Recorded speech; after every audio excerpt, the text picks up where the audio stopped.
Hi ಎಲ್ಲರಿಗೂ ನಮಸ್ಕಾರ. ಚಾಣಕ್ಯ ಕ್ರಾಂತಿ ಯೂಟ್ಯೂಬ್ ಚಾನೆಲ್ಗೆ ಎಲ್ಲರಿಗೂ ಸ್ವಾಗತ. ಇವತ್ತಿನ video GK today current affairs July 16, 17 ಮತ್ತು 18ರದು.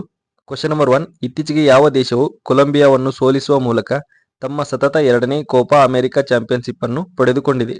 Option A Argentina, B Peru, C Venezuela, D Chile. ಸರಿಯಾದ ಉತ್ತರ ಆಪ್ಷನ್ ಎ ಅರ್ಜೆಂಟೀನಾ. ಮಿಯಾಮಿಯ ಹಾರ್ಡ್ ರಾಕ್ ಸ್ಟೇಡಿಯಂನಲ್ಲಿ ನಡೆದ ಫೈನಲ್ನಲ್ಲಿ ಕೊಲಂಬಿಯಾವನ್ನು 1-0 ಗೋಲುಗಳಿಂದ ಸೋಲಿಸುವ ಮೂಲಕ ಅರ್ಜೆಂಟೀನಾ ತನ್ನ 16ನೇ ಕೋಪಾ ಅಮೆರಿಕಾ ಪ್ರಶಸ್ತಿಯನ್ನು ಗೆದ್ದುಕೊಂಡಿತು. ಎರಡನೇ ಬಾರಿಗೆ ಯುಎಸ್ಎ ಆಯೋಜಿಸಿದ್ದ ಪಂದ್ಯಾವಳಿಯಲ್ಲಿ 16 ತಂಡಗಳು ಭಾಗವಹಿಸಿದ್ದವು. ಈ ಗೆಲುವು ಅರ್ಜೆಂಟೀನಾದ ಸತತ ಕೋಪಾ ಅಮೆರಿಕಾ ಗೆಲುವನ್ನು ಗುರುತಿಸಿತು ಮತ್ತು ಅವರ 2022ರ ಫಿಫಾ ವಿಶ್ವಕಪ್ ವಿಜಯವನ್ನು ಸೇರಿಸಿತು. Question number 2. 2024ರ ವಿಂಬಲ್ಡನ್ ಟೆನಿಸ್ ಚಾಂಪಿಯನ್ಶಿಪ್ನಲ್ಲಿ ಪುರುಷರ ಸಿಂಗಲ್ಸ್ ಪ್ರಶಸ್ತಿಯನ್ನು ಯಾರು ಗೆದ್ದರು? Option A Roger Federer, B Novak Djokovic, C Carlos Alcaraz, D Max Purcell. ಸರಿಯಾದ ಉತ್ತರ ಆಪ್ಷನ್ ಸಿ ಕಾರ್ಲೋಸ್ ಅಲ್ಕರಾಜ್. 2024ರ ವಿಂಬಲ್ಡನ್ ಟೆನಿಸ್ ಚಾಂಪಿಯನ್ಶಿಪ್ನಲ್ಲಿ ಸ್ಪೇನ್ನ ಕಾರ್ಲೋಸ್ ಅಲ್ಕರಾಜ್ ಪುರುಷರ ಸಿಂಗಲ್ಸ್ ಪ್ರಶಸ್ತಿಗಳನ್ನು ಗೆದ್ದರು. ಜೆಕ್ ಗಣರಾಜ್ಯದ ಬಾರ್ಬೋರಾ ಕ್ರೆಜ್ಸಿಕೋವಾ ಮಹಿಳೆಯರ ಸಿಂಗಲ್ಸ್ ಪ್ರಶಸ್ತಿಗಳನ್ನು ಗೆದ್ದರು. ನೊವಾಕ್ ಜೊಕೋವಿಕ್ ಅವರನ್ನು ಸೋಲಿಸುವ ಮೂಲಕ ಅಲ್ಕರಾಜ್ ತನ್ನ ಎರಡನೇ ವಿಂಬಲ್ಡನ್ ಪ್ರಶಸ್ತಿಯನ್ನು ಪಡೆದುಕೊಂಡರು. ಕ್ರೆಜ್ಸಿಕೋವಾ ತನ್ನ ಮೊದಲ ವಿಂಬಲ್ಡನ್ ಪ್ರಶಸ್ತಿಯನ್ನು ಗೆದ್ದರು. 1-14 ಜುಲೈ 2024ರಿಂದ ನಡೆದ ಪಂದ್ಯಾವಳಿಯು ವರ್ಷದ 3ನೇ ಗ್ರ್ಯಾಂಡ್ ಸ್ಲಾಮ್ ಪಂದ್ಯವಾಗಿದೆ. ಈ ಪಂದ್ಯವು ನೈಸರ್ಗಿಕ ಹುಲ್ಲಿನ ಮೇಲೆ ಆಡಲಾಗುತ್ತದೆ. Question number 3. ಇತ್ತೀಚೆಗೆ ಖಡ್ಗಪ್ರಸಾದ್ ಶರ್ಮಾ ಓಲಿ ಅವರು ಯಾವ ದೇಶದ ಪ್ರಧಾನಿಯಾಗಿದ್ದಾರೆ? Option A Nepal, B Bhutan, C Myanmar, D Bangladesh. ಸರಿಯಾದ ಉತ್ತರ ಆಪ್ಷನ್ ಎ ನೇಪಾಳ್. ಖಡ್ಗಪ್ರಸಾದ್ ಶರ್ಮಾ ಓಲಿ ಅಂದರೆ ಕೆಪಿ ಶರ್ಮಾ ಓಲಿ ಅವರು ನೇಪಾಳದ ಪ್ರಧಾನಮಂತ್ರಿಯಾಗಿ 4ನೇ ಬಾರಿಗೆ ಆಯ್ಕೆಯಾದರು. 15 ಜುಲೈ 2024ರಂದು ಅಧ್ಯಕ್ಷ ರಾಮಚಂದ್ರ ಪೌಡೆಲ್ ಅವರಿಂದ ಪ್ರಮಾಣ ವಚನವನ್ನು ಸ್ವೀಕರಿಸಿದರು. Question number 4. ಭಾರತವು ನವೆಂಬರ್ 20ರಿಂದ 24, 2024ರಿಂದ ಯಾವ ರಾಜ್ಯದಲ್ಲಿ ಮೊದಲ ವಿಶ್ವ ಆಡಿಯೋ ವಿಜುವಲ್ಸ್ ಮತ್ತು ಎಂಟರ್ಟೈನ್ಮೆಂಟ್ ಶೃಂಗಸಭೆಯನ್ನು ಆಯೋಜಿಸಲಿದೆ?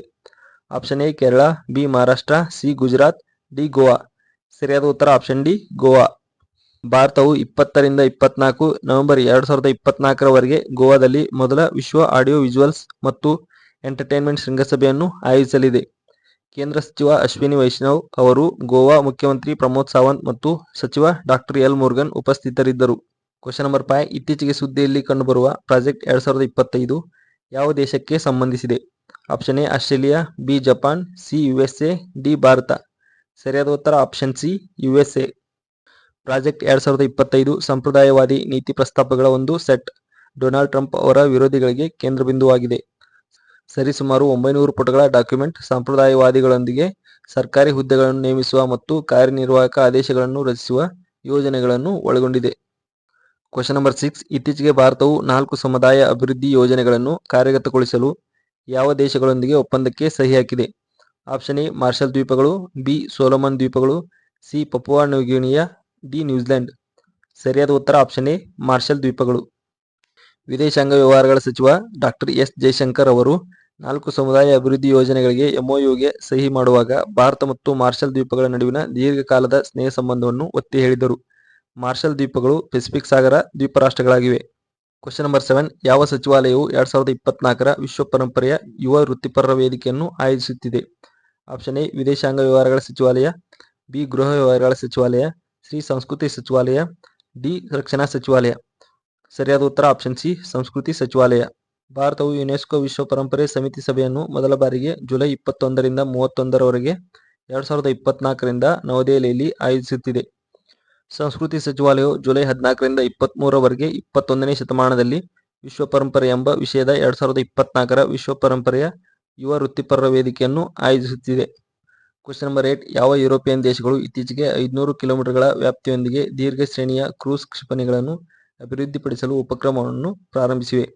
Option A Romania, Russia, Norway ಮತ್ತು Sweden. Option B Poland, Germany, France ಮತ್ತು Italy. Option C Denmark, Belgium ಮತ್ತು Spain. Option D Hungary, Poland ಮತ್ತು ಎಸ್ಟೋನಿಯಾ. ಸರಿಯಾದ ಉತ್ತರ option B Poland, Germany, France ಮತ್ತು ಇಟಲಿ. ಪೋಲೆಂಡ್, ಜರ್ಮನಿ, ಫ್ರಾನ್ಸ್ ಮತ್ತು Italy ವಾಷಿಂಗ್ಟನ್ನಲ್ಲಿ ನಡೆದ ನ್ಯಾಟೋ ಶೃಂಗಸಭೆಯಲ್ಲಿ 500 ಕಿಲೋಮೀಟರ್ಗಳಿಗಿಂತಲೂ ಹೆಚ್ಚು ವ್ಯಾಪ್ತಿಯೊಂದಿಗೆ ನೆಲ ಉಡಾವಣಾ ಕ್ರೂಸ್ ಕ್ಷಿಪಣಿಗಳನ್ನು ಅಭಿವೃದ್ಧಿಪಡಿಸಲು ತಿಳುವಳಿಕೆ ಪತ್ರಕ್ಕೆ ಸಹಿ ಹಾಕಿದವು. Question number 9. ಇತ್ತೀಚೆಗೆ ಯಾವ ಸಂಶೋಧನಾ ಸಂಸ್ಥೆಯು ಒಂದು ವಿಜ್ಞಾನಿ ಒಂದು ಉತ್ಪನ್ನ ಕಾರ್ಯಕ್ರಮವನ್ನು ಪ್ರಾರಂಭಿಸಲಾಗಿದೆ? Option A Indian Council of Agricultural Research ICAR. Option B Indian Institute of Science Education and Research. Option C National Institute of Biomedical Genomics. Option D Institute of Economics growth.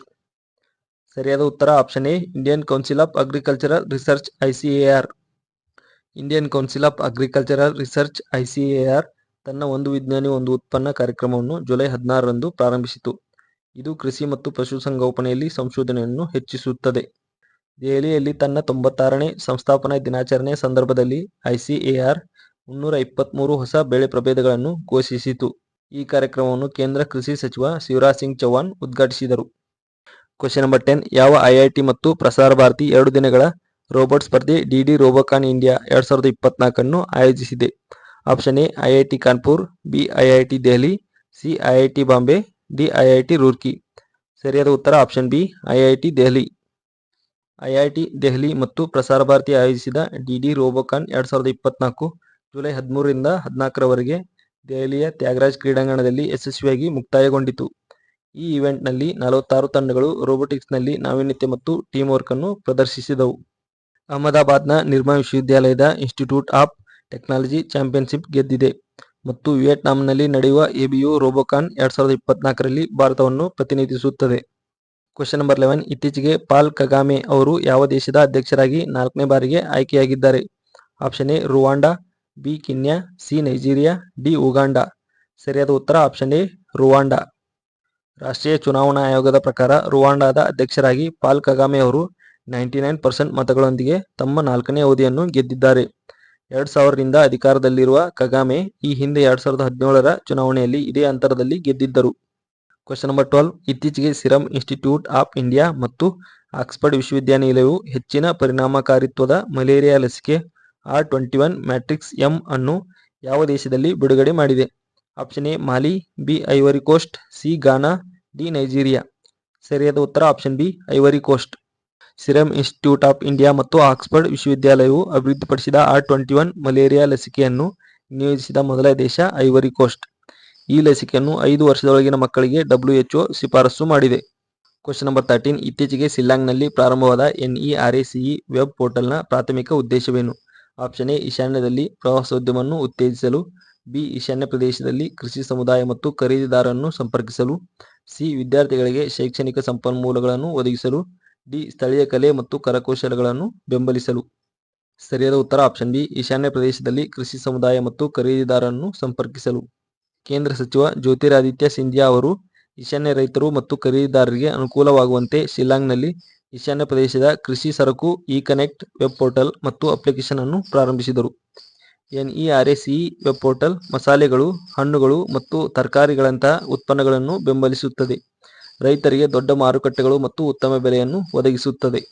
ಈ ವೇದಿಕೆಯು 7 ಭಾಷೆಗಳನ್ನು ಬೆಂಬಲಿಸುತ್ತದೆ ಮತ್ತು ಜಾಗತಿಕವಾಗಿ ನಿರ್ಮಾಪಕರು, ಖರೀದಿದಾರರು ಮತ್ತು ಸೇವಾ ಪೂರೈಕೆದಾರರನ್ನು ಸಂಪರ್ಕಿಸುವ ಗುರಿಯನ್ನು ಹೊಂದಿದೆ.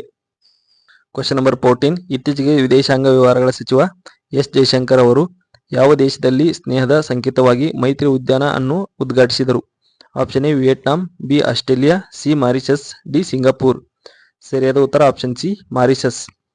ವಿದೇಶಾಂಗ ವ್ಯವಹಾರಗಳ ಸಚಿವ ಡಾಕ್ಟರ್ ಎಸ್ ಜೈಶಂಕರ್ ಅವರು ಜುಲೈ 16, 2024ರಂದು ಪೋರ್ಟ್ ಲೂಯಿಸ್ನಲ್ಲಿ ಭಾರತ ಮಾರಿಷಸ್ ಮೈತ್ರಿ ಉದ್ಯಾನವನವನ್ನು ಉದ್ಘಾಟಿಸಿದರು. ಪ್ರಸ್ತುತ ಮಾರಿಷಸ್ನ ಪ್ರಧಾನಮಂತ್ರಿ ಪ್ರವೀಣ್ ಜುಗನ್ನಾಥ್. Question number 15. ಇತ್ತೀಚೆಗೆ ಏಷ್ಯಾದ ಮೊದಲ ಆರೋಗ್ಯ ಸಂಶೋಧನೆ ಸಂಬಂಧಿತ ಪ್ರೀ ಕ್ಲಿನಿಕಲ್ ನೆಟ್ವರ್ಕ್ ಸೌಲಭ್ಯವನ್ನು ಎಲ್ಲಿ ಉದ್ಘಾಟಿಸಲಾಯಿತು? ಆಪ್ಷನ್ ಎ ಉತ್ತರ ಪ್ರದೇಶದ ವಾರಾಣಸಿ, ಬಿ ಹರಿಯಾಣದ ಫರೀದಾಬಾದ್, ಸಿ ರಾಜಸ್ಥಾನದ ಜೈಪುರ್, ಡಿ ಮಧ್ಯಪ್ರದೇಶದ ಇಂದೋರ್. ಸರಿಯಾದ ಉತ್ತರ ಆಪ್ಷನ್ ಬಿ ಹರಿಯಾಣದ ಫರೀದಾಬಾದ್. ಎಪಿಡೆಮಿಕ್ ಪ್ರಿಪೇರ್ಡ್ನೆಸ್ ಆವಿಷ್ಕಾರಗಳ ಒಕ್ಕೂಟವು ತನ್ನ ಮೊದಲ Asian pre clinical network facility ಅನ್ನು ಹರಿಯಾಣದ ಫರೀದಾಬಾದ್ನಲ್ಲಿ ಜುಲೈ 16, 2024ರಂದು ಕೇಂದ್ರ ಸಚಿವ ಡಾಕ್ಟರ್ ಜಿತೇಂದ್ರ ಸಿಂಗ್ ಅವರು ಉದ್ಘಾಟಿಸಿದರು.